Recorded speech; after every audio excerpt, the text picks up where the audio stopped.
Jo, no to má ještě takovou jako tu, co se nevšiml předtím, že to má takovou, ještě, vidíš, tady to má ještě no, takovou kůru. jako kůru, no.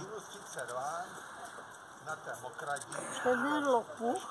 No, to je lopuch, no. A to se dá osmažit. No jo, my jsme to minule dělali, to se osmaží na voleji prostě a tady do tohohle dám teda koření, aby to bylo trochu dobrý, bo z toho by to bylo asi taky divný, ale normálně to osmaží.